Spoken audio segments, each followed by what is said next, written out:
All right. Good morning, everyone who is viewing or listening to us. This is the fourth webinar in a series of webinars this year hosted by Shishya Waldorf School in Navi Mumbai in an attempt to raise children in a wholesome way following the principles of anthroposophy, to add a dash of creativity to our education system so that we become wholesome human beings as adults ourselves and in the interest of our children. And we've had fantastic conversations in the previous three webinars, and this one is equally unique. So, here we are intending to discuss how movement is a cornerstone of human development. We have today eminent experts uh, who work with children and adults alike, mostly with children. I'll shortly introduce them to you. So we begin with Augustine Tilak, who's a multifaceted artist and eurythmist, uses and he uses the therapeutic side of art, movement, and sound healing to connect with people. Having worked with Waldorf schools since 2008, he trains teachers through painting and movement. While he's a prolific artist, engaged in painting, eurythmy, yoga, music, and others, and an avid trekker in the mountains, he pursued his studies in psychotherapy, following his interest in the workings of the human mind. He has further honed his capacities by studying other alternative therapies like yoga, touch therapy, and others. His work is about understanding the uniqueness and individual differences in people and honoring their needs. He has worked with children across the spectrum, including those with special needs. He's completed a 5-year diploma in eurythmy, a painting course from Rudolf Steiner Painting School, Dornach, Switzerland, and he's also a member of the Anthroposophical Medical Society in Chennai and also of Avapanam, a forum for inclusive social development. Currently, he conducts workshops and trains teachers and caregivers through art and movement. He also consults individuals who need help with mental health. We now talk about Dr. Samedha Rao, who's a clinical pediatric physiotherapist practicing in Navi Mumbai for the last 15 years.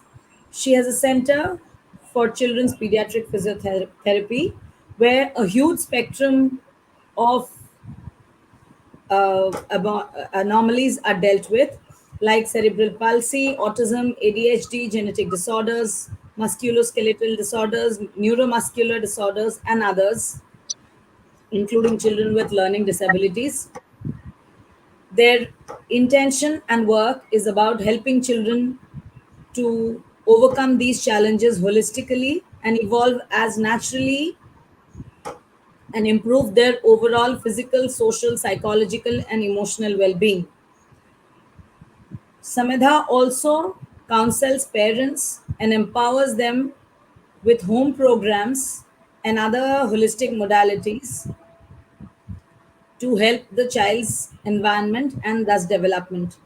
She also has a clinical expertise in neurodevelopmental treatment, sensory integration, and music with movement. She therefore has the repertoire of successfully having helped many children and their families in their pursuit of the future. We now have Reena Dhilla ma'am, who's the co-founder of Shishya Waldorf School and is also the uh, chief trainer and mentor of the Waldorf kindergarten section at Shishya. She herself is an avid artist, a movement geek, as I call her, and has multiple other pursuits within the realm of anthroposophy and in her teaching capacity. She's also trained in the anthroposophical style of farming called biodynamic farming. And when with children, it is a delight to see how movement, her and children fall in line like a pack of cards. So here we have with three experts with different experiences, but who look at movement, human development, and children in a very, very wholesome manner. So we are ready to go. A few notes for those who are listening and watching us live. Your questions will be taken either at the end of each round or at the end of panel of the entire discussion, based on what your question is, and we will moderate your questions suitably. So feel free to connect through the comment section. Just give me a section. It's a second, please. Draw an ellipse and just give me a second, please.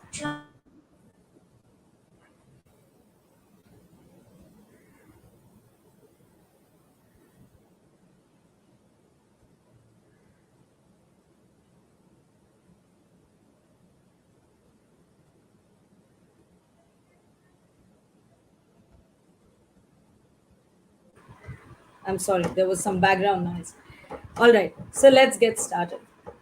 So we'll begin with Augustine, since you have a very varied portfolio of studying movement as such through yoga, eurythmy, and various other methods. What does movement mean in general? Like all of us move for our daily needs, we move from one place to another, and we move in general, like as long as we are alive, we move. So, why are we taking this very natural aspect of our beings in a formal discussion? You can say movement is a natural way we actually, as a human, we live. Can say by the time when we are born, from there, actually to stand as a human being, the movement helps us. And movement is the, as you say, the cornerstone, actually, you can say, because that is what actually helps us to stand to begin with. Otherwise, we cannot even stand without movement. So that forms the basis of human or humanity movement. So, and in the earlier times, man moved from one place to the other to find something and to have his own food and every other thing can say. Without movement, nothing has been done throughout the history or throughout the evolution of mankind as such. So I feel without movement, man cannot be there. So man and movement are kind of, you can say, kind of synonyms. That's how I see. Right. So, what is so critical or pertinent about movement in today's times? What is amiss? What brings us to this discussion on movement? So in earlier times, we can say that man moved very freely along with nature, and nature along with nature can see in the sunlight and around the trees or around the greeneries, around the mountains, rivers, wherever he moved, and that actually kept his health as well. But in these modern times, as we see, it becomes a little difficult and more difficult because man, majority of mankind, in a way, kind of we sit in chairs mostly, and then the movement has reduced to such a level that movement has to be introduced as therapy now. So that way, it has been turned around. It's what I see now. That's a good bridge to the question for Dr. Samedha. So, you precisely work in this area with children, right? Movement as therapy.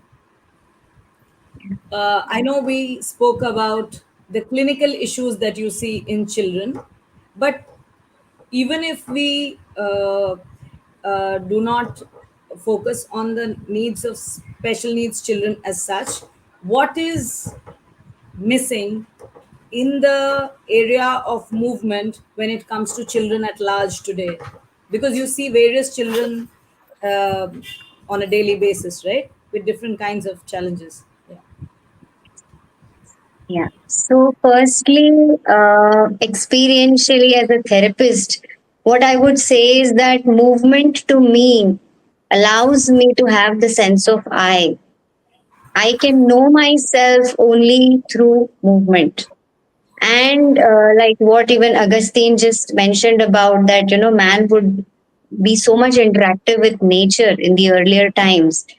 Again, when we see that this body is nothing but just made up of five elements, and the five elements that is prevalent today outside, there has to be a constant interaction. There has to be a constant energy exchange happening, because my body also ultimately is energy, right? So that movement where constantly, because today what has happened is, whether it's children, whether it's adults, outings are just now for, recreation purposes.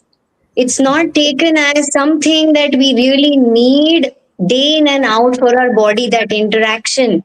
Something as simple as going out for a morning walk, with your parents, or it could be an evening walk, is so meditative in itself and is so essential. Even if you are not touching the grass, you're not feeling anything, just that visual and having that energy exchange is so critical and important, which I feel in today's times, because of the hustle bustle and too busy. Everybody is just so busy. इसके बाद ये करना है, उसके बाद वो करना है, उसके बाद वो करना है. ये सारी चीजें, ये जो बेसिक फाउंडेशन है, ये कहीं ना कहीं मिस हो रहा है. And because of this big time, ये जो इंटरेक्शन नहीं हो पा रहा है, बच्चों को आज ये डिफिकल्टी आ रही है. They are having difficulty that so many kids, I'm talking about neurotypical children who have no, as such, no damage to their brains at all, bang normal children, are having facing difficulties with not going passing urine on time. They don't have the feeling of sensation of going to the bathroom at all. Their digestive system is for on a complete toss, it doesn't function properly. They don't know when they need to. तीन तीन चार चार दिन तक motions होते ही नहीं है. They are so clumsy. They are just tripping and falling over things. Lack of attention, कहीं पर भी जाते हैं, इधर भी धक्का लग जाता है, गिर जाते हैं. They not aware of the, the sense of self, and the sense of where I am in this space is missing. That is something that I'm seeing hugely even with normal children, that they're so restless because there is so much of a lack of that energy exchange that needs to happen through movement. And of course, for that, movement is required. Because that is lacking, the mind is so restless. The body is not moving, but even if they're made to sit at one place, they are just fidgeting, fidgeting, fidgeting, fidgeting. So these are some things that we are seeing even with normal children. So for me, movement is something very basic. It starts in the womb at 26 weeks of gestation. Okay, that is the first time spiritually, if you understand, that is the time the soul enters the body. When the body starts moving, तब तक body में कोई movement नहीं होती है. The mother is pregnant, but when she's pregnant, it's just the body growing. There is no movement. Movement will start only from the 5th week onwards. It's roughly between 20 to 26 weeks, which varies for all. But that is the time the soul is entering and the movement starts. And the movement starts in utero. And that is what is preparing the fetus when it is coming out as a baby to evolve in this environment where it needs to move. तो अभी जब वो बच्चा माँ के गर्भ में है, how much of movement is the mother doing? Is she sitting throughout the day? What kind of vibration and what kind of input is the child getting right from then? So movement is not just from birth till we grow old, it just starts much before that. And that is the process which prepares us, to where when we come out in this world to experience the world. And then we know 0 to 2 is so critical and so important when the child again wants to move naturally. तो हमने ये भी एक देखा कि Covid में इतना कुछ, everything came to a standstill. So जो भी करना था घर के अंदर से ही करना था. So with that movement restriction that happened, we definitely we saw that The babies who were born during that time were more prone to issues with their vestibular system. So movement and balance together, if we look at it physiologically, it is what is taken care of by the vestibular system in the body, which is the king system of all the other systems we have: visual system, auditory system, the musculoskeletal system, the neuromuscular system. All these systems का जो राजा है वो vestibular system है. अगर movement नहीं हो रही है, ये कोई भी सिस्टम ढंग से काम नहीं करेगा. So physically, we came up with, we saw many things, but maybe we can cover those things up maybe in the other questions. Thank you for making the problem statement so vivid and clear. Uh, well setting us to move forward in the discussion. So, Reena ma'am, you see children, I would say 3 to 7 years in the earlier stages, and then you see children up to grade 9 and on, right? Like in the Yeah. school. So, how do you see, and you have been a teacher in international schools even before your Waldorf journey for several years. So, what is the primary difference you see in a Waldorf school when children are allowed to move in a certain way, or when the curriculum is designed in a certain way, versus in schools where children are required to sit for long hours and pay focused attention? What happens to their attention, learning abilities? Uh, and all other abilities that affect their development and performance. Yeah. Thank you, Rituparna, for the question. Yes, definitely I'll share about world of school, children, and how the movement is taken care in the world of school. But before that, when I was not introduced to world of education and I was a conventional teacher, I remember I was playing hopscotch with my grade 10 children. And what I observed, my children were able to hop on one leg. But when you have to in a hopscotch, you are supposed to keep your 2 feet together and turn, and again go to one. That was so challenging for my grade 10 children that they are not able to keep their both feet on the ground. Like after 1 feet, the two feet was very difficult. And I realized but that it's not the case with one child, but with most children. That I was always curious and I used to observe that what was going on with our children, and that was the time when I first realized that in grade 10, and these were grade 10 children. See, we actually, grade 10 children are more focused in studies and they sit at one place for longer time and there's less movement for them. And how it affect their, it was affecting. So many years passed and came to World of School, and when I joined the World of Course, and there I felt rested because in World of School, in with the three school children, we actually work on four lower senses. The Steiner actually said that we have 12 senses, but the first four senses are like lower senses are being taken care from birth to seven, and the first sense is sense of touch. And for sense of touch we have various things where as Augustine said that it is important that that human beings should have a movement in nature. So we allow children. So when children come to school, they first 1 hour they touch things around them. They touch leaves, they touch flowers, they touch stones, and lot of other things which are a bit, and also the mud, the most important thing in the nature. So sense of touch, and also teachers also have a lot of touching games for them, and that's how the sense of touch is being nurtured. And the in world of school we have very good rhythm for children where there is breathe out and there's breathe in activity. So breathe out when children are playing outside is breathe out. When they come into the classroom and you have circle time is breathe in. Then again you play children to play we call indoor free plays, again breathe out, and listening stories again breathe in, and also in between there's a fruit break and also lunch break. So there's a beautiful breathe and breathe out, and that really helps children to nurture their sense of life.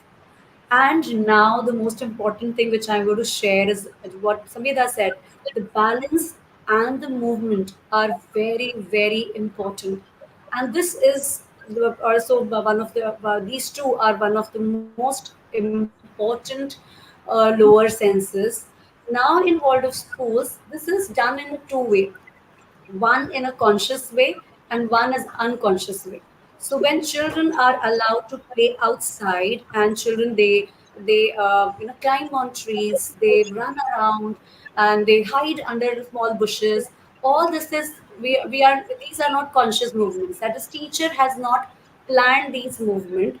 These children are doing it by themselves. We have swing, we have children are playing up and down or climbing or on the bars and everything. Unconsciously the children are, working on themselves, so we give them a space where children can move freely. So again, when I say from teacher's perspective, this is not a conscious movement, children are doing unconsciously. Now when children are, when they come to the classroom, and we have classroom, when we enter into a classroom setting and we come into this, into the circle, now here we weave conscious movement, movements for the children. So here we have, see, we live in a three-dimensional world. We all understand that, like we can. So based on three-dimensional world, we weave certain movements for young children where they can move forward, where they can move backward, there where they can move down, going sitting down movement, standing movement, and move towards this side. We never say right and left, but we say this side and that side. So we move them in six directions. So this is, and also there are a lot of circle songs where children, they stand on one leg, and also, singing songs. Children will never come to know that, the teachers have planned very conscious movement for them. But that's so. So we work on these four lower senses with children in the lower years, where we have sense, we nurture sense of touch, sense of life, sense of balance, and movement. So, and as the topic of the day today is the movement. Movement is a cornerstone, and yes, because that's, when we build a building, the first thing which we work is work on foundation. And these four senses are the foundation of a human being. As Sumedha said, that through movement, we understand the I, who I am. So, in the lower years, from birth to seven, children understand that here is my body, here I am. So, these 7 years, we work on conscious movements and unconscious movements with children. And then once child understand who I am, this is my hand, this is my legs. Now from grade 1 to grade, like further grades, we do have movements, planned movements for them. And also in the younger years, like from grade 1, 2, 3, 4, we do not, like we do give them a free playtime. So children should have both movements. One where they have their children are giving in, should be given enough time where they can free move freely, and there has to be a playtime where the children are like doing certain movement with teacher. So we have games in world of schools.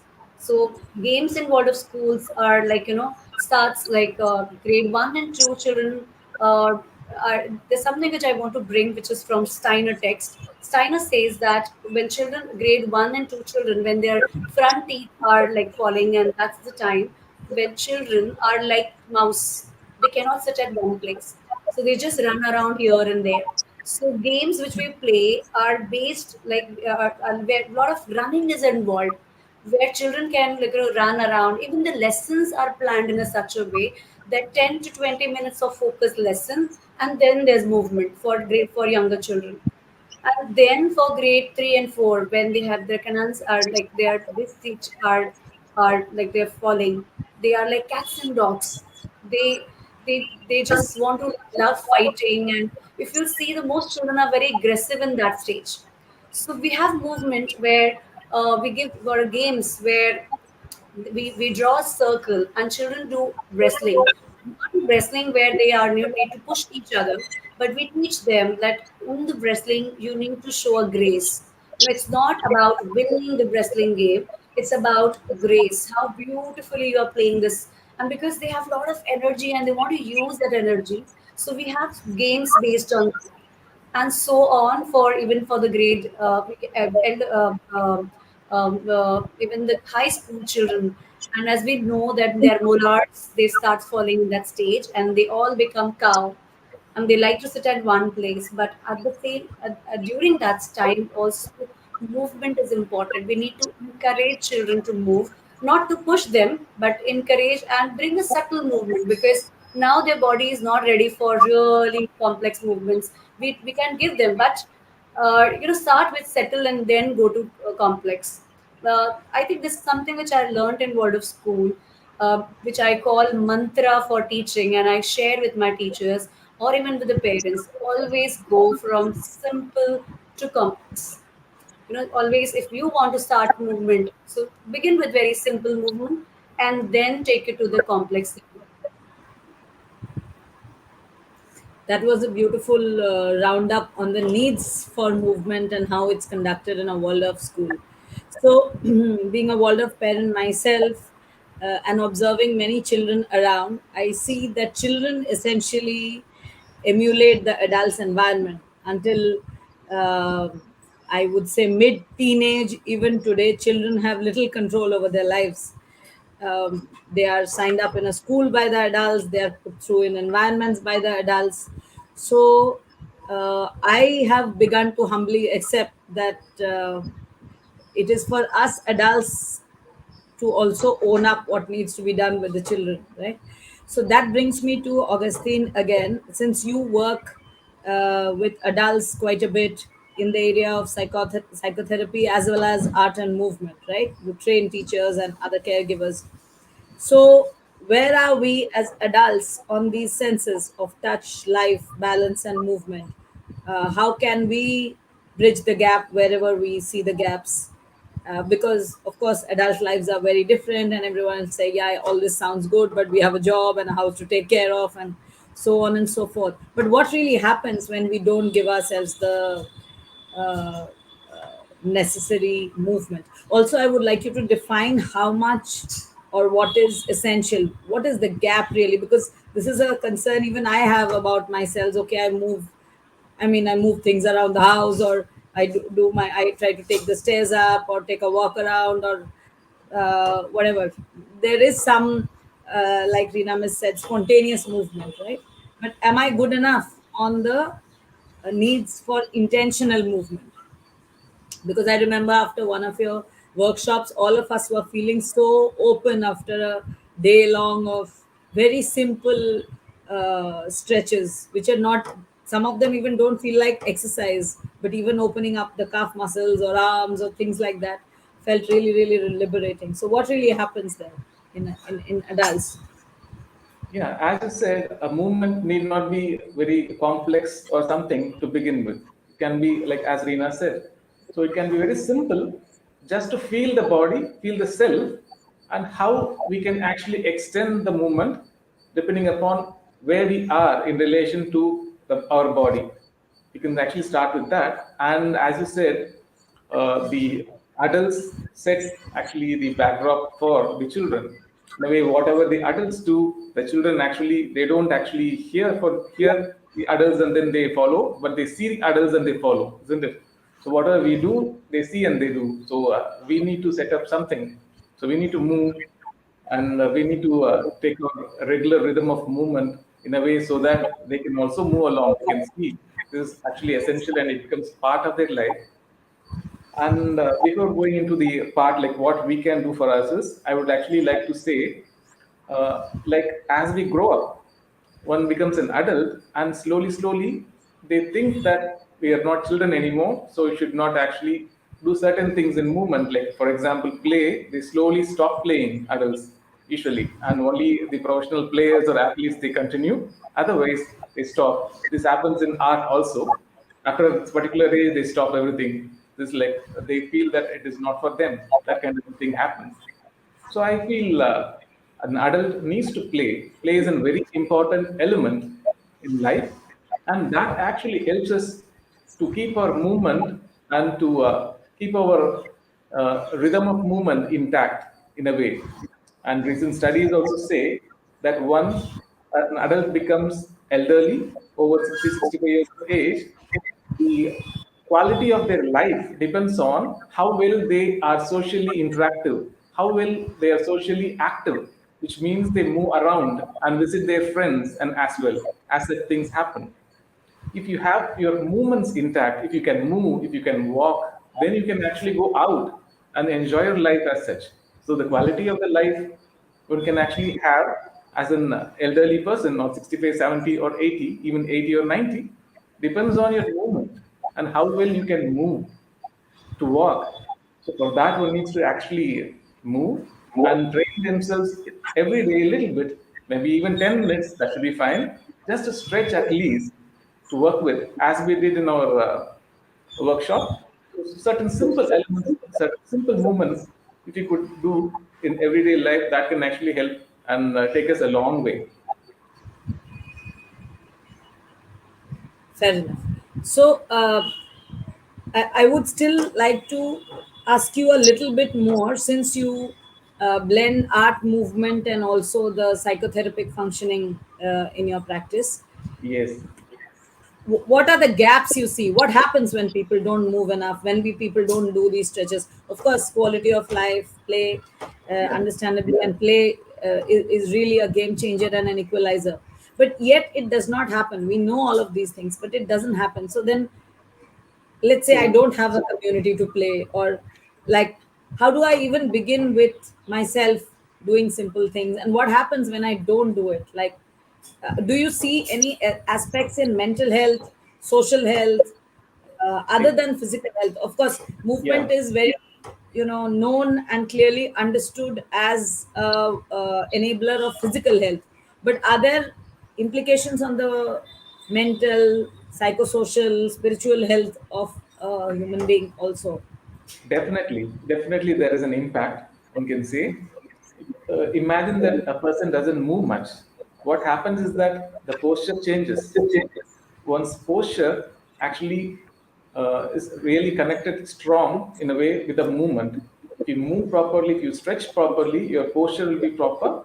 And if you have a proper posture, you can breathe well and breathe in a correct way, you can say. Your your breath will actually go in deep in, and it will reach the diaphragm and go deeper inside, and then it will come out if you have a proper posture. For example, if I have a posture something like this, I cannot breathe well. It goes until here and it goes out again. And then the proper nutrients, whatever is needed for the body from the environment, will not be taken by me if I like this in this posture. If I'm like this, then I can breathe well, deeper, and in a way, when you breathe well, it takes care of the all the other hormones. You can see the happy hormones, they say, the dopamine, serotonin, or endorphins. These are the things that actually keep man happy, and it actually gives the feel good element in man. And when we don't actually have these hormones secreting properly in our everyday life, then again we can actually look into depression and anxiety. These are the other elements we need to face in our everyday life if we don't move, if we don't breathe well. So we need to take care of these things, and especially that part, the play. Actually, you would have known, you would have seen, experienced that when you play, you are very happy, you feel happy, and you also move well without knowing that you are moving, isn't it? At that moment, one never knows that how much they move, but it actually takes over, and we move, and all these hormones they secrete happily inside, and that actually shows. So in our everyday life, even if you don't play every day, at least maybe during the weekends you can take some time for yourself. As a family, you can play, or maybe you can play with your friends or whatsoever. Or else you can also do something like in your everyday life. You can make sure that you move in for certain things. Maybe you can just go to a nearby shop by walking and come back. You can actually use these kind of things and regularize in a way so that your body moves regularly, and certain stretches are really needed. For example, as Reena said, the six directions, I would call it as three planes. So this plane and then this plane, isn't it? So we have this and then this and this. So three planes we can take. In that moment, actually, if we could bring in everyday life, we can bring in with the arms up and down in these three planes. It actually opens up certain muscles, and the back space also being taken care of. And we'll walk like, and we can also walk front and back and do certain other exercises a little bit. Maybe I'll show you during maybe before the end of the session. I can show you a little bit of that. So Yes, that that will be awesome. so that can be taken care of, and we can have our body in a way, a proper posture, which can helps us again to breathe well. And if we move well along with the breathing, the other thing happens. What is that? It is the circulation of energy. In Chinese they call chi, and then we say prana in yoga. And again, we have different things all over, isn't it? Oxygen, we can say circulation of blood, we can say many other things happen inside, which has to happen properly, that will take care, like that be taken care of. So these are the things, other things you can say, which actually depends on movement. Thank you for leveling the space for adults, Augustine. And that brings me to Dr. Samedha again. Um, So we spoke about what children can do in school and then what adults can do in their life. I understand in your practice you also recommend a lot of home programs because therapy is not just about a couple of hours of session at your center, but what the child does in their whole day long, right? And in my experience, as well as in the experience of many other parent peers, I have seen that children are absolutely welcoming, inviting opportunities to move. They want you to chase them around or piggyback them or throw ball, play ball with them, and things like that, right? So let's begin young. Like you mentioned, that even a pregnant mother doesn't move as much as probably is healthy for her and her child. So from there until let's say 2 to 3 years of age, whichever you think is a good distinction, how can children move? How much should children be moving? What should the home environment be like, and how can adults facilitate their and as well as their child's movement? Yeah. Actually, starting from the womb for the mother, um, it's not that, I mean, looking at today's times where a lot of mothers are being put on bed rest and there are so many complications during pregnancies. So genuinely he movement नहीं हो पाता है. We cannot say anything to the parent in such a scenario. But what is most important is even a simple movement like breath, even a simple movement like just moving around in the house, a simple movement like cooking, a simple movement like praying, a simple movement like singing, because all these things, if these actions are very simple, but what we need to understand is that movement is beyond these actions. It's something that is even incorporating your mind. If you are cooking, but you are mindfully cooking, what are you thinking when you are cooking? If that is enriched with positive thoughts and positivity, then I would say it is as good as going for a walk for an hour. Wow. You are having very nice movements. It could be simple standing in the bathroom and having a shower. But what kind of a feeling and emotion are you feeling at that point of time when you're experiencing the water? You're not in an ocean, you're not in a swimming pool, you're not on a beach, but just a simple experience of the home where you may just have a bucket of water and a mug. But what is Akka, what are you feeling through that experience of holding the mug, picking up the water, pouring it on yourself? Are the thoughts अभी मुझे इसके बाद जाके ये करना है, अब मुझे उसके बाद जाके वो करना है? Are you living the moment of now? Are you enjoying that experience of the water falling? That water is the blue, the nature of the water, which is so calm, which is so peaceful. Oh, that's falling on me, and I can feel that peace. that's helping me create that peace. So what even Augustine spoke about the happy hormones. See, COVID taught us a lot because COVID में हमको ये पता चला कि movement is not just about going out and moving. अगर आपको घर में ही रख दिया जाए आप क्या करोगे? But there are so many sensory experiences that you can have just sitting inside the home. जैसे आप अभी मंदिर में जाते हो, आप एक अगरबत्ती इंसेंस स्टिक लाइट करते हो. What is the instant feeling one gets the minute the incense stick is lit? It's just an olfactory system that has got triggered, but can you sense the feelings and emotions that get triggered by it? The environment change हो जाता है. That is a subtle movement. It's a small movement. बस you just lit a matchstick and बस आपने उस incense stick को जलाया. So movement need not be only large excursion movements. Movement is something, it starts, of course, I mean, to understand first, it needs to start there, but then eventually you really need to go down to the subtle forms of movement, which equally have immense potential to secrete the happy hormones in the body. So looking at today's times, even if a pregnant mother is spending adequate amount of time doing her chantings, it could just be om chanting because there's so many vibrations that get created and so many vibrations that is reaching the fetus. Just simple mantra chanting or just simple some mindfulness practices where you are spending time with yourself, creating very high energy, positive thoughts.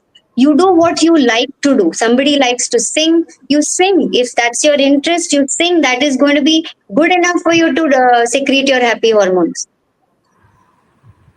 So you can dance. There are so many things. Simple, आप घर में ही कितने सारे movements कर सकते हो. Not necessarily it has to be given the name of something. Oh, I'm doing this. Aerobic मैं कर रही हूँ या Zumba मैं कर रही हूँ. जरूरत नहीं है. What really helps there is when you're doing it in a group, that facilitation, that energy, which when we do in a group with somebody, it really motivates us to go on. That is the only reason why अभी आजकल इतने online groups भी हो गए कि घर बैठे बैठे भी आप कर सकते हो. फायदा उठाओ उस चीज का.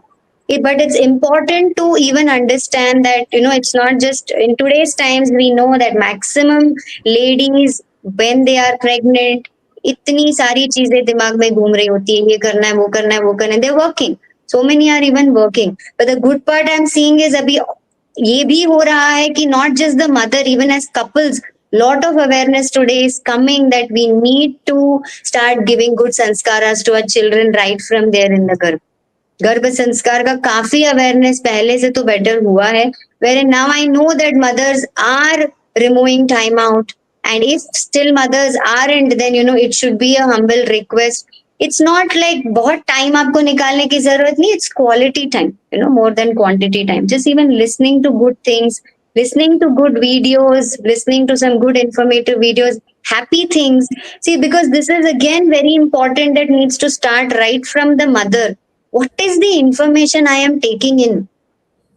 Today, there is so much of information available in the environment outside. If that information is contributing to me, take it. If it is not contributing, leave it. Because we are ending up taking in so much of information that does not contribute to us at all. And in the bargain, we are just depleting our energy. Thoughts के ऊपर हमारा control नहीं है. आज इतने maximum thoughts जो चलते हैं, they are negative and waste. How are we going to, and that is where every thought is energy. What energy am I creating? I am the creator. And if I am creating that energy, naturally from the womb, my child is going to get that energy. And that energy is going to stimulate a movement in the child. It's not just the mother's movement stimulating a movement. अगर वैसा होता तो आज के जमाने में हम देखेंगे तो बच्चे का तो कोई मूवमेंट ही नहीं होगा अंदर. It's not that. It is very subtle. It's a vibration. It's मैं क्या सोच रही हूँ can create a spark of happiness, that emotion as a vibration in my baby inside the womb. So understanding that yes, there are a lot of things that we can do externally, but अगर आपके पास वो सुविधा नहीं है, या आप आज क्योंकि ऐसे हेल्थ कंडीशंस हो रहे हैं जहाँ पे you are just forced to be on the bed. तो प्लीज भी निराश नहीं होना, आपके पास बहुत सारे ऑप्शंस है, आप कर सकते हो, which can still keep you going motivated, keep secreting your happy hormones, and don't worry, your child will move ample. If you are happy, happiness is again the key to movement even after the child is born. अगर music बजता है, we see the child innately has the nature to move to music. There is an emotion that is created. आपने क्या किया वहां? कुछ नहीं किया है, सिर्फ म्यूजिक लगाया है, वो बच्चा खुद ही डांस करने लगा, वो खुद मूव करने लगा. आपको उसको बताना पड़ा रोल ओवर करो, क्रॉलिंग करो, बैठो. So this is the innate nature. We all come with this. We don't have to teach. All this need not be taught.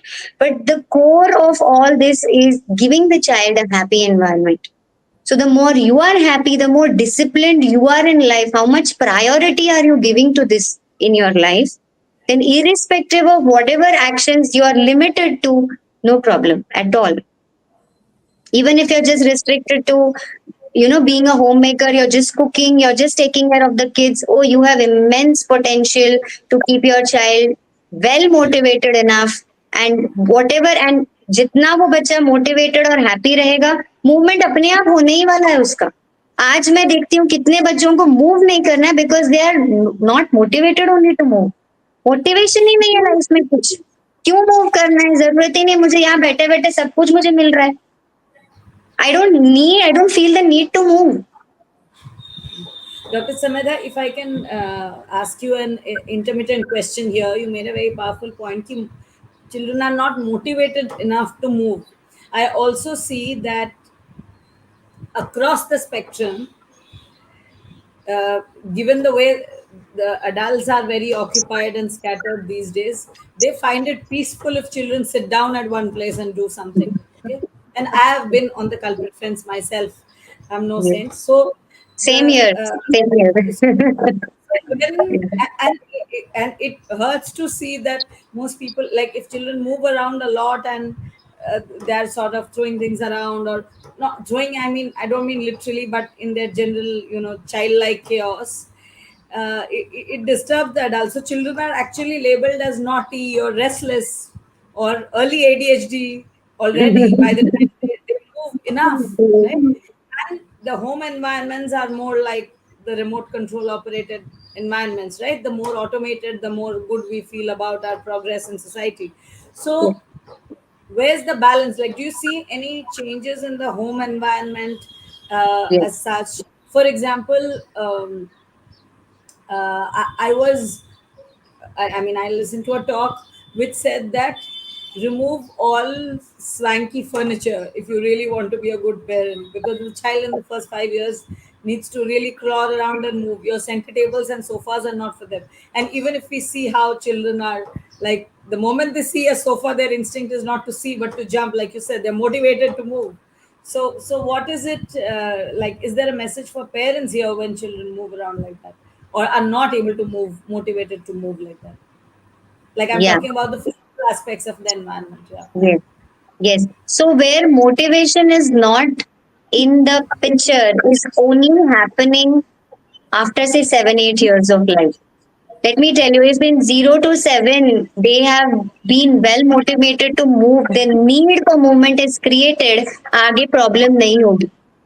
The problem जहाँ मोटिवेशन नहीं होता है मूव करने का is only in the older ages, और वो नहीं होता है क्योंकि वो फाउंडेशन में ही हुआ नहीं होता है. That is first. Now looking at this in that key at 0 to 2, or maybe after that, and especially in 0 to 2, however busy we as parents are, we need to put this in priority, that we have to take our children to the park, to the garden, outside every single day. For a good minimum 1 hour, अगर 2 hours होता है बहुत ही अच्छा. It is extremely important, because if you don't do that, you will see them monkeying around in the house and it's not their fault. You have to, because आज क्या हो रहा है ना, नहीं मेरे तो काम है, मैं तो आती ही 8 बजे हूँ, मैं तो आती ही 9 बजे हूँ. What is priority for you? And priority comes from understanding, comes from awareness. The thing is, awareness ही नहीं है, अभी धीरे धीरे आ रही है. जब हम ये चीजें बोलते हैं, see as even as a clinician when parents come to me and I tell them these things, not every parent is ready for it. जैसे पर हम कैसे करें, पर तो ये है, पर तो वो है, इतने सारे पर आ जाते हैं. तो पर मैं भी तो कुछ नहीं कर सकती ना, because I can't be with your child 24/7. So you're not going to be taking forward what I'm trying to do with the child for 45 minutes. It's not working because the child is monkeying around, he's clearly showing you, he is showing you a need to move and he needs it. So you have to do that. वो जरूरी होता है. Now in certain situations, what I tell parents is आप घर पे एक swing लगा लो, आप घर पे exercise ball ले लो, आप घर पे कुछ चीजें जो हमारे पास क्लिनिक में equipments होती है, we tell them you keep those equipments at home and you can like swing is something that is extremely essential for even for adults, but बच्चों के लिए तो बहुत ही जरूरी है. सबके घर में एक होना ही चाहिए. एंड कोविड के बाद ये बहुत ज्यादा और स्टैंड आउट हो गया मेरे लिए. I had to tell parents that just go ahead, and specially for a lot of parents who are working, who don't get much time, I tell आप घर पे एक स्विंग लगा दो. Even if the child is spending 15-20 minutes और half an hour on the swinging, it is wonderful. वो swing करते करते आप बैकग्राउंड में कुछ अच्छे सॉन्ग्स सुनाओ उनको, कोई अच्छी स्टोरीज लगाओ. With movement, whatever auditory input is coming is going to get processed very well. When I used to go to the garden with my son, मैं उसको झूले पे झुलाते झुलाते मैं उसके साथ rhymes गाती थी. I used to enjoy doing it myself. When I started realizing कि हाँ, it is so quick, he's grasping it so fast. And I started seeing कि वो सब बच्चों में वो चीज है, हर बच्चे में वो हुनर है. Even in neuroatypical children, when I use movement, their processing is much faster, much better. The registration is much better. Learning is happening much better. So why not for the typical children? Because they also need, every child at the end of the day. We all have, not just children, even as adults, we have our own sensory needs which we need to cater to. If we don't, then we end up into physical ailments, diseases. फिर diseases हमको सिखाती है कि अभी तुम जाओ वापस कुछ तो करो अपने लिए. आज वो तरीका है लोगों को सीखने का. So why not just wake up even before a disease has to knock at my door and live a disease-free life? But वो भी गलत नहीं है. अगर डिजीज आके भी आपको कुछ सिखा रहा है, उसमें भी कुछ रॉन्ग नहीं है. Welcome even that, embrace even that, because the learning that it brings along with it is huge, is huge. And it's a blessing. It's not a disease anymore. It has come to bring me out of the situation of the dis-ease that I have created and to create ease in my life. So solutions are there for everything. घर के अंदर जो चीजें available है ना, kitchen के अंदर हमारे पास इतनी चीजें अवेलेबल होती है जिसके साथ आप कितनी चीजें बच्चों के साथ कर सकते हो. Endlessly, there are so many activities that can be done. But the what I see bottom line is how much time each parent can take out, and that is okay. Even if a parent says I have only half an hour to take out, no problem. Quality time is more important than quantity time, and the time you are not there when they are in caretakers उनको संभाल रहे हैं या grandparents संभाल रहे हैं, you can have these other sources that can give them the movement like the swing, the ball, and they can play around with these things during that time. But the most ideal would be a parent or a grandparent or a caretaker taking a child every day outside. Makes sense. Makes sense. So, Reena ma'am, we now would like to talk a little bit about the slightly grown-up children, so 7 onwards, 7 to 10, or even the teenagers. You already touched upon how, as they grow up, maybe subtle movements are more necessary. And Samedha also touched upon what creates disease in the later age. We would like to split, for the context of this conversation, this is. So, I'm meaning here to ask you what puts children at this ease when they don't move enough, or what kind of movements can we integrate in their lifestyle. Let's also admit that not all children are fortunate enough to go to a world of school where movement is an inherent part of their curriculum. But if it's not, then is like playing a sport enough? Is like not all children are engaged in dance and sports either. And yet there are many with teenagers and even pre-teenagers with heavy eye issues, diseases earlier on the spectrum, brain fog, very bright children unable to decide for themselves, unable to, uh, take necessary actions for themselves, and so on and so forth, right? So, how do you see this? What can, like, where can we bridge the gap here, both at home and if you can make a case even for other conventional schools, what can be done to integrate movement for the older children? Yeah. So, for something I want to bring from Sumedha, what she mentioned just now, that when we move, we are more present in our body. Like our in earlier round, we said we are more aware in our body. Like we are more aware for ourselves when we move. So, see, when we move, you do any kind of movement. Do you think about past? We don't think. Do we think about future? We don't think. We are so much there, present. So, especially with elder children, especially high school children, those who don't move much. In the classroom, what I see when I'm like teaching them something, I suddenly see that they are not there with me. Looking at their eyes, we can understand that they are not paying attention. At that point, I dropped everything. I said, nothing doing, we are not studying. Let's move. Just 5 minutes of clapping, stamping, these simple movements, and I'd see that my children are there in my body and they are present because we want them to focus. So, movement actually, when you're present in your body, definitely you can focus more. So, this is the tool which we teachers use, and even some parents can do it at home. Simple clapping movements, jumping movements, and it's if and if you are doing it, and as Medha said, that sometime your presence, your quality time is most important. If a parent or a teacher or a caretaker or a guide, tutor or anybody who is there around child and can see the child posture, you can make out teenagers they sit like this. They are droopy kind of posture. And then the minute movement is done, you see them that either as if that yeah, they are back in their body. So even for the teenagers, what teenagers are giving us message, especially when I teach teenagers, I feel they're telling us, teacher, even you need movement. Come on, you move, so we will move, and they need that motivation at that time. So for teenagers, simple movements, motivation, and more movement. We are not. I'm not saying regress movement. Any kind of simple movements, and they are focused, and they will be able to do well in their academics as well. Yeah, Ritu. Sorry, I was just trying to answer. Yeah. Uh, Thank you, ma'am. So, would you suggest that children, even in the growing ages, have a daily dose of movement within their schedule integrated? Yes, Like, absolutely.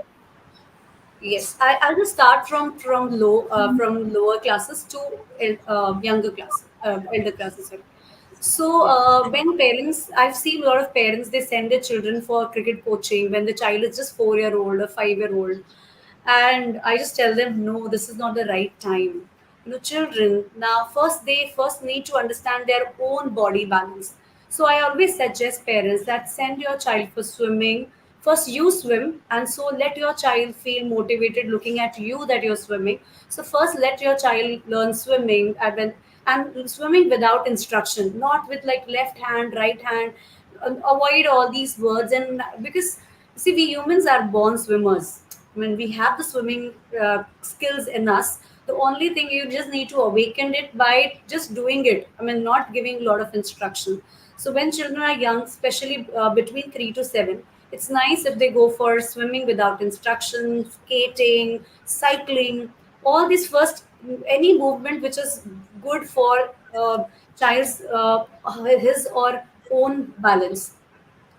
And the second, when children are 7 to 14, when now children are in heart space, and children love to socialize with other children.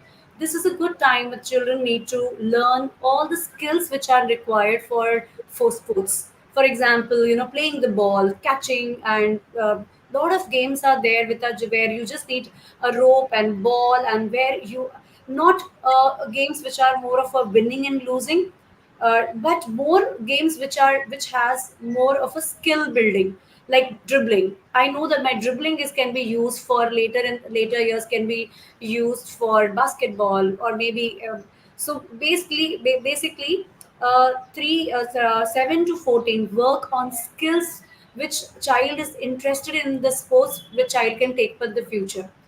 Now skill is when skills are learned, how to interact with team and the social awareness is there. Now after 14 it is nice if a child pursue any sport. It could be badminton, tennis, and here now you can send your child for competitions.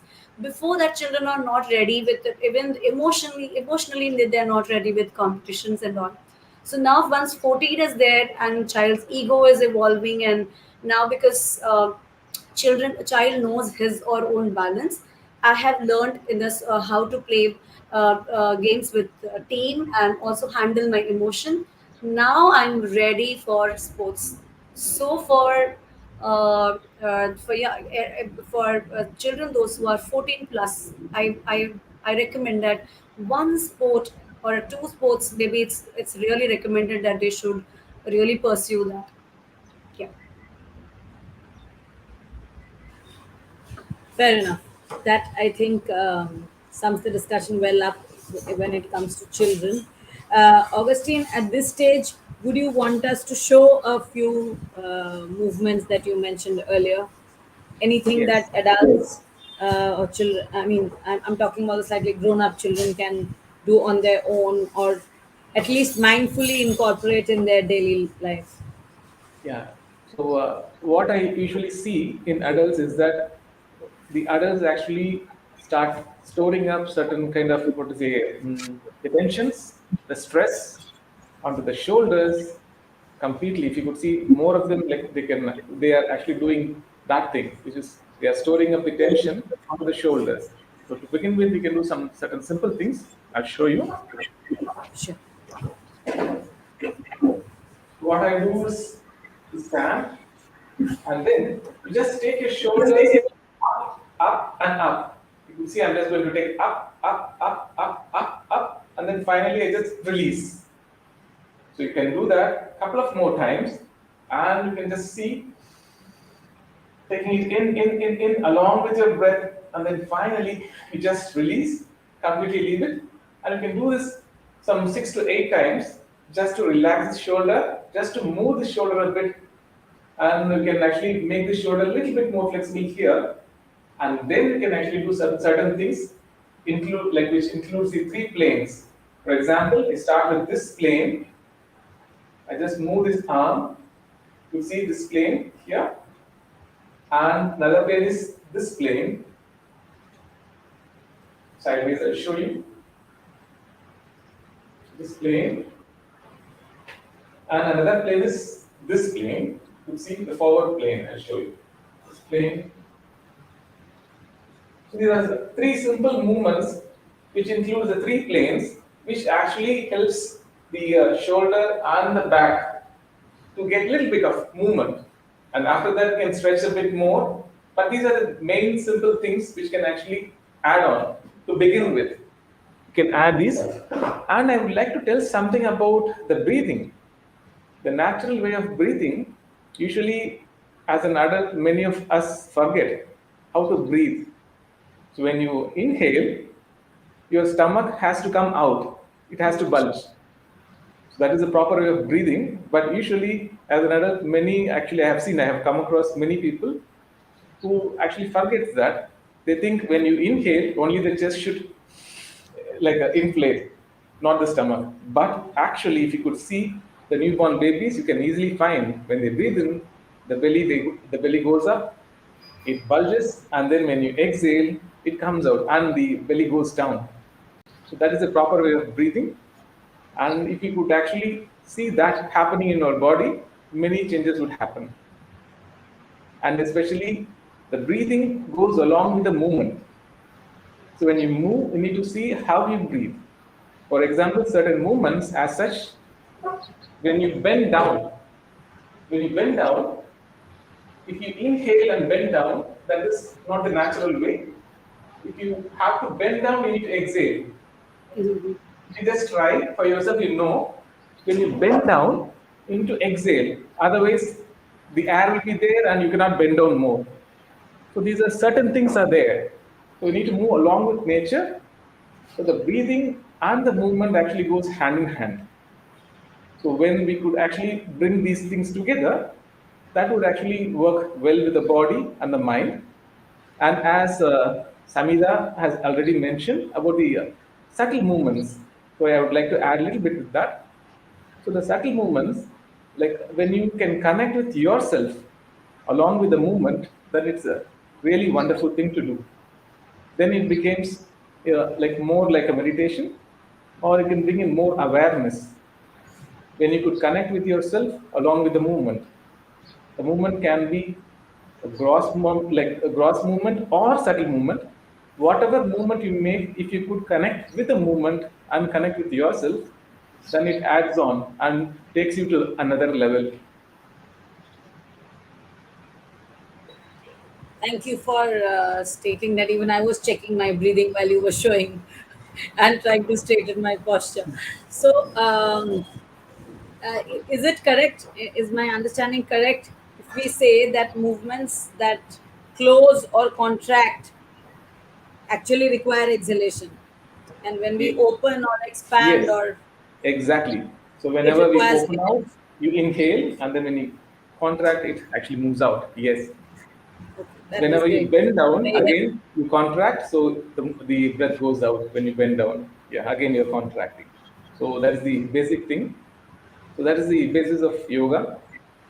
And yoga also says that only the body postures actually, like when you do the body postures or asana, that doesn't mean that you are in yoga. That is just a part of yoga, the stepping stone. And other thing is there, like how you connect with yourself, that is yoga, or how you connect with your environment, that is yoga, basically to oneself and to the other. Nice. So, let's say someone like I see these in the people around me. So I'm asking more of a spontaneous question here. That most adults are engaged in laptop work for several hours in a day. Or children are consuming heavy duty academics for competitive exams and so on.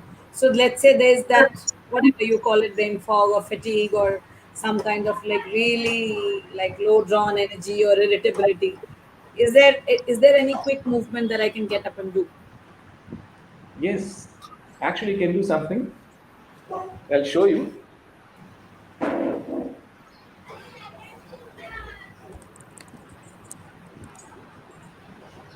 You can just stand initially, and as I showed you, first you do the three planes. Okay, and three planes you can just do swing across this way, and this way. So three planes you do, and when you do this way, you can have one of your feet forward, and you can try following your fingers with your head. You see, Ah, nice. Interesting. this would involve your neck also, because usually what happens is that one sits like in front of the computer or a laptop or any screen, there the neck portion gets fixed. It doesn't move much, so we restrict the movement. So instead of that, we along with this movement, you can actually make this neck portion move. So that you can do, and a little bit of jumps you can continue with. So if I'm standing here, I can go here and then can come back. A little bit of jumps also help. And again, as I said, this portion, you can Ah, use the wall, and you can stand near the wall and you can take one step forward. And if I raise my arms, I need to make sure I touch the wall behind with my arms stretched, ah, which means you are stretching your back. The back gets opened up, the back space gets opened up. This is really important because nowadays I see the backspace is not used much. So for both the legs and for the both sides, we need to try. So that actually helps to keep the backspace really well. So these are so you're saying that usually we are more doing more forward bending or front Exactly. bending. We Yes, need to we back are actually stretch or going to work. Yes, the open up backspace is or really backwards.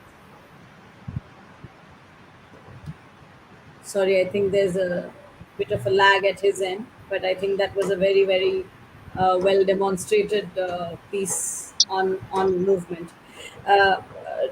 Dr. Sameda, let's move on to you until we get Augustine back.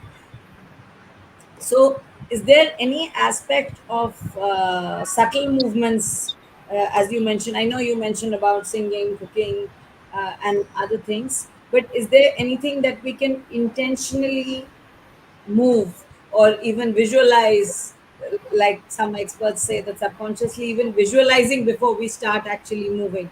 Because I see most people struggle. Everyone knows walk is great, a morning jog is great, or whatever, but most people either don't find the inspiration or the time to go for it. So then where is it that we exactly start? Yeah.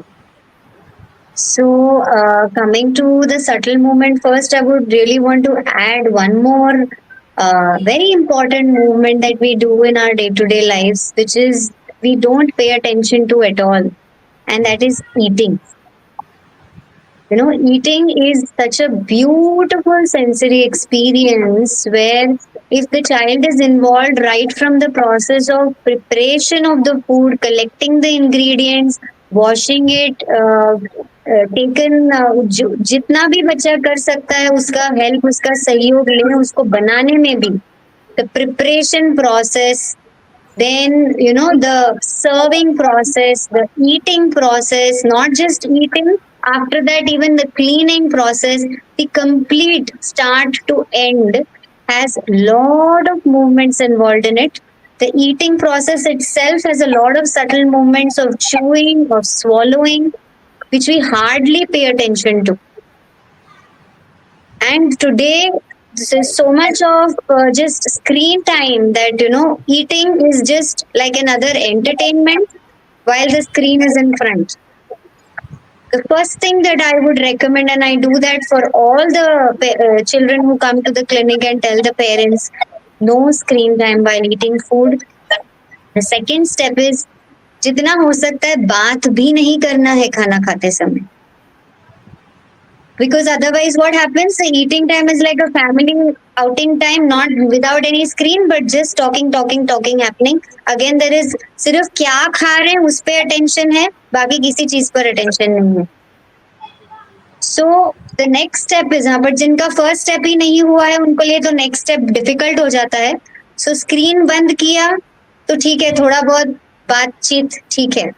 So the next step eventually should be you're leading to a process where eating itself becomes a very meditative process, because there are so many. Yeah, and it's okay even if every time you're not able to involve the child in the cooking process, preparation process. I know practically it's not possible every time, but at least त्योहारों में, at least on the weekends, you can definitely do it, and it is very essential because it is very sensory rich experience that a child gets. All the senses are activated in the process of cooking and eating. Then you cannot say कि एक भी sensory system मेरा काम नहीं किया है. Every sensory system works, right from the gustatory, the olfactory, visual, auditory, the proprioceptive, the vestibular, everything. So it is such an enriching experience, a very subtle thing. But if, and the other aspect when the eating is involved is the use of hands. Again, the use of hands internally is a very subtle movement. But today, what is happening? Parents are coming at the age of the child when the child is 7, 8 years. They are saying कि school से complaint है, लिखता नहीं है, पकड़ता नहीं है crayon हाथ में, कुछ नहीं उसको करना है, उसको लिखना पसंद ही नहीं है. And then when I ask कि खाता है खाना अपने हाथों से, नहीं हम खिलाते हैं. कैसे खिलाते हैं? स्क्रीन देखते देखते खिलाते हैं. तो अगर बच्चे ने हैंड्स को उस एज में खाना खाने के लिए ही एक्सप्लोर नहीं किया है, तो why is he going to hold a crayon and a pencil and something that you want the child to do? And the very basic need of eating is also just a source of entertainment. So I feel this, just to start from eating is so important, because we all have at least 3 meals in a day: breakfast, lunch, dinner. There should be ample time given to the child to eat with no distractions at that time. If they want to sit in a place where they can look around nature, that's fine. But no talking, no screen, nothing, no discussions happening at that time. Let them totally enjoy the process of what they're eating, the process of breaking, the process of peeling, the process of putting in the mouth, the taste, and then the biting, chewing. The other issue we see is we don't bite enough, even as adults. कितने बार हम एक morsel को bite करते हैं, and that is why most of us today have gastrointestinal problems. So these are all very subtle. Now then, the chewing is such a subtle movement, but how mindful are we कि मैं कितने बार उसको chew करें? Because chew करते करते अगर मेरा ध्यान बात करने में है या अभी मुझे इसके बाद क्या करना है उस पे है, so then, like Reena may said again, I'm losing that moment of now when I'm supposed to be doing it, and that is somewhere responsible for my body's health also. Because otherwise, my gastrointestinal system is going for a toss, which we are not realizing. These are the small, small reasons why आज इतनी सारी diseases हो रही हैं. So just for parents to start with, even for self and for children. First for self, I would say, क्योंकि आप ही अगर mobile हाथ में लेके खाना खा रहे हो और टीवी देखते देखते खाना खा रहे हो, don't expect your child is going to do it. Everything that you want your child to do, first you have to start doing. If you don't know why it needs to be done, ask for help. I'm sure the minute you just throw that question out in the universe, answers will come to you. It's as simple as that. Answers come to you. You first start understanding what the process is, start doing it for yourself. Be mindful of what thoughts are you creating when you're eating the food. And then when your child is observing you, naturally is going to follow you. Naturally. शुरू शुरू में क्योंकि मैं खुद ये practice करती हूँ, इसीलिए मैं इसको अपने अनुभव से कह रही हूँ that my son when he talks, and अगर बहुत कुछ जरूरी है खाना खाते समय तो ही मैं जवाब देती हूँ, otherwise I will just politely tell him, Arush, we will talk this after the food is finished. We can talk about this later. Right now, let's just eat. So it's all about आपने उस चीज को कितना समझा है और उसको कितना आप डिसिप्लिन तरीके से करते हो. Then the child is bound to do it. Okay, this is the one more subtle movement that I wanted to add. And the other thing that I feel is again very important is what even Augustine spoke about, the breath. A very simple practice, just as simple as just spending 1 minute just taking your attention back to your breath. And like he said, that the breath has to be deep, where the abdomen has to come up, the belly has to come up, the chest is expanding, it's moving upwards. You feel your entire, like a balloon, the entire balloon is उसमें हवा भर रहा है, and then the हवा बाहर निकल रहा है. Even if for that 1 minute or even 30 seconds आप दिन में थोड़ा थोड़ा थोड़ा थोड़ा टाइम निकाल के, if you bring your attention back and just do these deep breathing exercises, it helps your parasympathetic system to start getting activated. There is another very important system in our body which is called the regulatory system. There is something we all have, that is the sympathetic system and the parasympathetic system. The sympathetic system is responsible for the fight, flight, and the freeze reactions that we do. And the parasympathetic is the one that is relaxing, calming. Now again, movement अगर सही तरीके से नहीं है तो there is a lot of disbalance happening between the sympathetic and parasympathetic. But don't worry, even if बाकी की movements अगर आप इतना नहीं भी ध्यान दे पा रहे हो, just this one simple subtle movement of breath also, if अगर आप 2-3 घंटे में 30 minutes just go inside you and just pay attention to your breath and concentrate on this deep breathing, what starts happening is in today's time the sympathetic is overpowering the parasympathetic. Sympathetic हमेशा हम सबका यहाँ होता है, parasympathetic यहाँ होता है. बाहर से कोई ट्रिगर आया, ये तो और ऊपर ही जाना है, यहाँ तो आता ही नहीं है, तो ये तो नीचे नहीं आने वाला है, इसको हमको ले जाना है.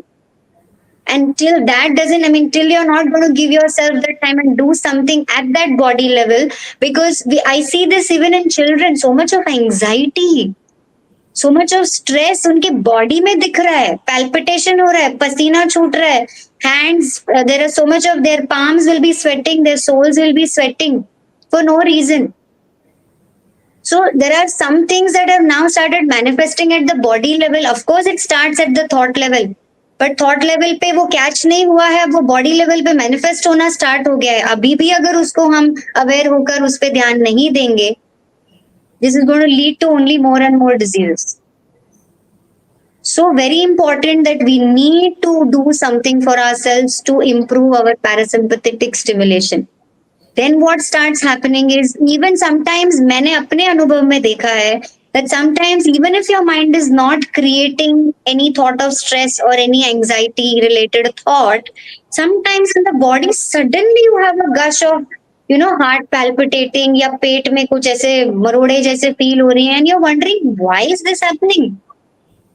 कुछ भी नहीं हो रहा है, but why is this happening? There may not be any external stimulus also. कुछ भी नहीं है, सब कुछ ठीक है आसपास, लेकिन ये चीजें हो रही है बॉडी में. And this is because our sympathetic system has been so much used today कि वो इतना ज्यादा ओवर पावर कर रहा है कि even during the times when there is no external stimulus, our parasympathetic system is literally sleeping. We don't know to activate it. So first it needs to happen there. Then in the fight and flight reaction also we will be able to create adequate amount of parasympathetic. So a simple thing, like a simple subtle movement, like just taking your attention back to your breathing. And if something helps you at that time along with the breathing to create very powerful and thoughts of truth that I am peace, I am powerful, I am happiness myself, I am God's child and God is with me always. It can vary for each one. जरूरी नहीं है मैंने जो thoughts बोले हैं वही आपको लेना है. आपको जो थॉट, आप जिस थॉट से रेजोनेट करते हो, remove those 30 seconds multiple times in the day. Go back, relax. That is going to help you for your mental and physical well-being. So this is one aspect of the subtle movement which I really wanted to bring into notice, because I feel whether it's adults today or whether it is children today, we all need to do this, because we are living a life where there's so much of stimulation all around. There's so much of doing happening that उसमें थोड़ा सा withdraw हमें करना पड़ेगा, and that needs to happen even when you're working. Thanks for setting that clinical context, Dr. Sameda. We are nearing closing time. So, one last question from Augustine, and also because we lost him for a while, is is there anything like too much movement or even wrong postures that we can get aware about? So Of one course, can actually, awareness, I don't think it's for children, it's for grown-ups. But yeah. also, like for us to identify, because I also see a lot of fidgetiness, like also Dr. Sameda mentioned, a lot of fidgetiness in movement or restlessness, tapping feet, crossing, or unsteadiness when we are required to be steady. So, of course, that's indicating some disharmony at the level of movement. Uh, what is your take on that? If you can quickly Yeah, sum that up for us. one can see that the mind and the body, they are connected closely and strongly. And if there is some disturbance in the mind, the body shows, isn't it? So the body moves rapidly here and there, and without any stability, it goes on. And again, the other way around. If you are not able to balance yourself and stay there in that position, then it means like it transforms like into the movement. So in the movement transforms into the mind. So the mind and the body are tightly connected, strongly connected. So with the help of the body, one can reach the mind and make the mind stabilize. The same way, the other thing can also happen. So what we can do is we can use the movement to calm the mind. That way, actually, we can reach the mind. So that is the way of the yoga, and even that is the way of eurythmy as well. You can say. So we can do this thing. So how you connect yourself with the movement and how you can move. And as Samira said, the subtle movement. Again, I would like to tell a little bit more about the breathing aspect. So when you exhale more than your inhale, then it actually It works with your stress and it eliminates the stress. It relaxes you completely when you exhale more than you inhale. Which means you inhale, if you inhale for 2 or 3 seconds, you exhale for 4 or 5 seconds. And that works really well when you see how we chant, because chanting is nothing but we are exhaling more. Whenever we talk, we exhale. Chanting is a device you can use to exhale more, longer. That way, it also helps oneself to relax and move within. That's Yeah. beautiful. That reminds me of the Sufi's way of moving to experience the stillness of mind. Yes, Yeah. So, Yes, Ritu, Reena here ma'am. I would like to add one more subtle movement. Is nature is the best healer, and if we can just go for a walk, and in the nature, and when if you are taking also child for a walk, that time, if you're just quiet and observe nature, nature, because many a times I see when parents and children go for a walk, they are most of the time, they are busy showing children, oh, there's a butterfly there, look, there's a bird there, look, that, all these things. If in that children can observe all these things, you don't need to show them all everything.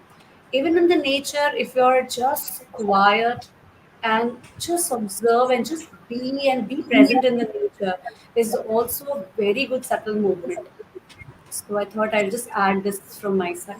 Yes, yes, yeah, that's a and beautiful I would question. like to add one more thing. While you go for walking, maybe in the nature, if we could remove our footwear, that'd be a good thing to do. To connect directly with nature, that actually balances many things inside. So Yes. we can try actually walk in the seashore or even wherever we are. So without our footwear, so that works really well. Thank you for adding that. Augustine, one more question, since you are also an artist by way of painting, etc.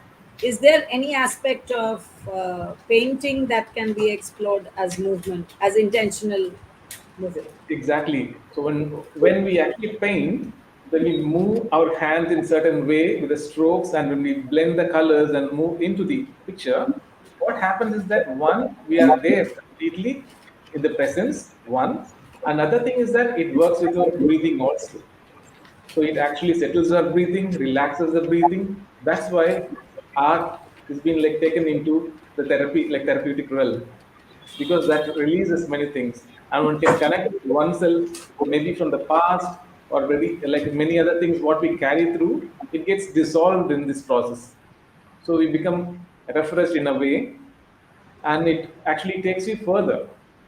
So our like psychologically as well as the breathing realm works really well with the art, and we are totally present over there when you do some art. We don't do something like that, no. When we are looking at somewhere and we are not doing that. We are involving ourselves totally into that process, and that works really well. One need not be an artist to do painting. Everyone can do with a little bit of help. With little bit of help, everyone can do actually do art, and I would actually ask everyone to engage in this activity a little bit at least, so that they can see how it works for them, how it actually helps them.